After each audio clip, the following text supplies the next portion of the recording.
Go. Alright guys, Mike Bland with Prepper Elite channel here in St. Louis. I was going to do a review on this Glock 19. It's a Safari Land, and it had the double retention when it came with it. And based on the carrying this as a police officer and doing high-risk raids and different things with it, traffic stops, room clearing, responding to all kinds of calls. I actually carried this also as a police chief. At the time, I had a Beretta 92FS in here. Also, to show you, safe and clear. But so the TLR2 high lumens is the stream light that has the, it's like 800 lumens light, which is insanely bright, actually way brighter than you really need. And it also has the green laser, which is actually a high quality laser, and you can actually, it will hold a 0 as well. And the toggle switch for that is right there. And this is only this light and laser combo I did a review on before. It's around $250, $300. You can actually get those on Amazon. This holster comes, before, like I said, I had a Beretta, same exact setup. It comes with the two really soft, comfortable leg straps. It also has the loop, which is adjustable on the back for how high you want to run this on your leg. Some guys like to run these. Some guys like to run the low ride holsters, which kind of are about here, you know, midway, and then obviously the traditional way, just wearing on your side of your duty belt. But before, the way I was trained and carry this, like I said, the only retention you had was this first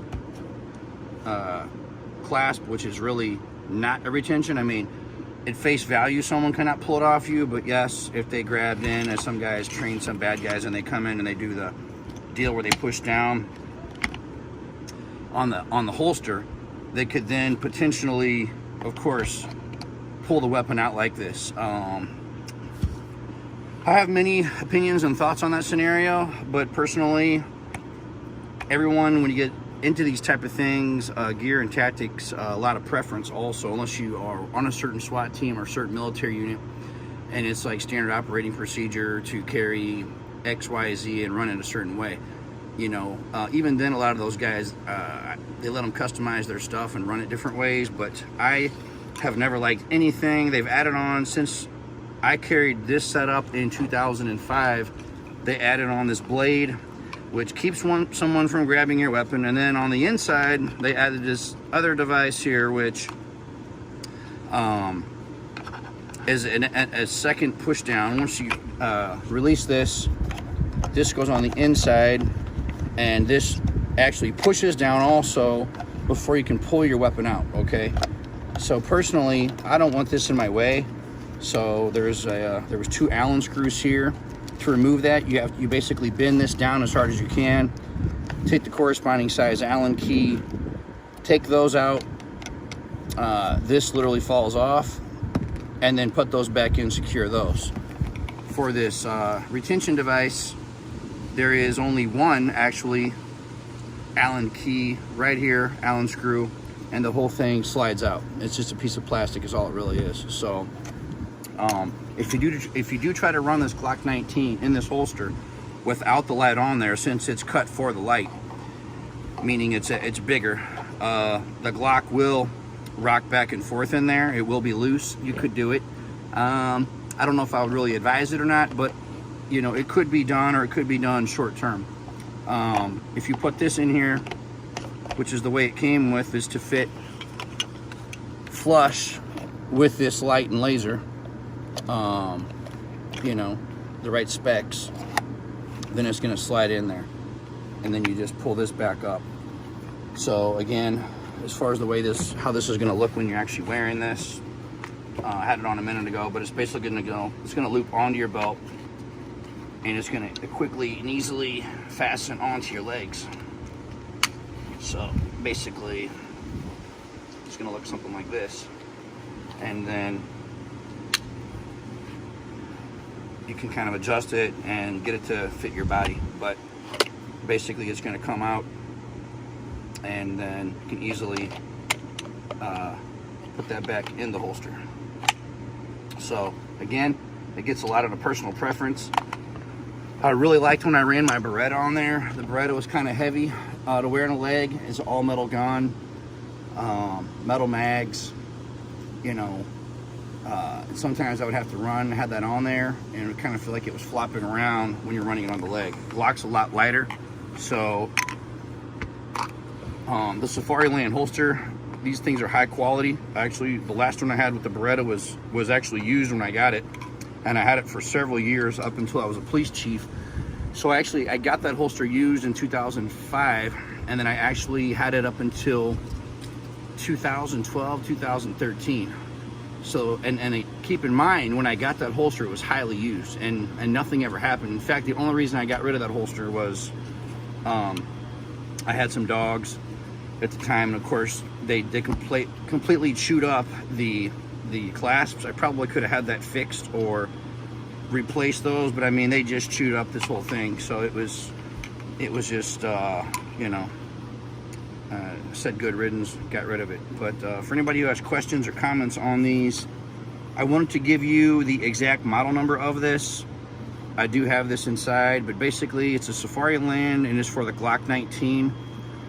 And to clear up the confusion on the retention deal, I was trying to find exactly what I had before, and that was basically this setup minus this retention stuff. And I was told you could buy them without that on there, but I called Safari Land, and apparently they will come with these on there, and you just have to remove these. Again, this took me about 5 minutes to take these off.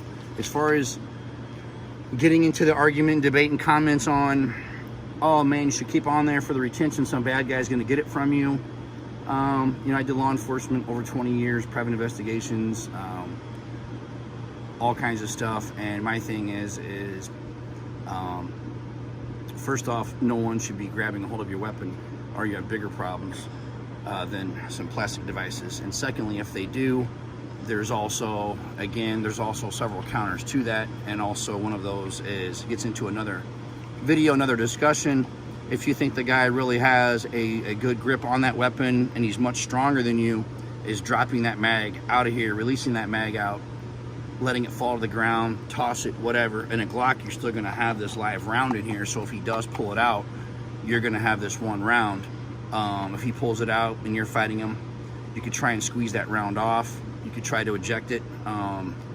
If you're able to get that weapon back away from him, then you can, from your duty belt or vest, reload, rack around, you know, fire at the threat. The other thing is, I knew a trooper before that was attacked. Guy took his gun off of him, got on top of him, was going to shoot him with his own weapon. Luckily, the bad guy had watched too many movies. The guy thought he had to rack the weapon in order to put a round in the chamber. Well, while he was doing that, the trooper was able to pull his ankle holster and shoot and kill the guy. So that's your other thing, is you can have that other weapon on you. You can have a small knife on you, something to injure, distract, or to stop that threat if that guy would be able to get this weapon. But again, knock on wood, I never had that scenario happen. There was another officer, St. Louis County years ago, was in a resisting, was carrying a Smith & Wesson 40-06 40 caliber. Guy grabs the weapon, and that weapon, it will not fire the round in the chamber if you drop the mag. So he drops the mag, the guy could not fire the weapon. So that gets into numerous discussions, numerous videos, numerous debates. But again, if you've ever operated and done raids and stuff, arrested people, all kinds of different things, this is what I believe. And if somebody came, you know, carrying, if somebody came to me, a friend, family, relative, and said, what do I carry? Again, it's my personal preference. It's what I've seen works, and I felt comfortable with, and I felt like I could get my weapon out in time without messing with this crap here. Because there's a double-edged sword to many things in life. If it's going to slow down someone else from getting the weapon out, it's going to slow me down from getting the weapon out. I don't want to be slowed down. There's many calls I went on where the bad guy already had the weapon out. You know, had it down to a side behind him, under a jacket, standing behind a car with it. So you're already at a disadvantage. So the last thing you want to do is be getting hung up on gear and getting things out. So again, this is based on my 20 years of experience. I didn't get this off Call of Duty. I didn't just watch a YouTube video or take some NRA pistol class and then was told this. This is what I carry, this is what I use. And again, it was a Beretta. So that again just gets into the difference in your carry option, or you know, concealed carry, EDC, whatever it is you want to carry. But you know, again, I just don't believe that. I'm just not real convinced on these little 10-cent pieces of plastic from China that is something I want to have blocking things up and getting hung up. In fact, there were some other guys I talked to before too, and it just seems everything, when it's ran clean, streamlined, and the less clutter, the better off you are. And again, and it may be maybe an OCD thing, but I'd like to hear your guys, you know, opinions on it. So let me know. Thanks for watching, guys.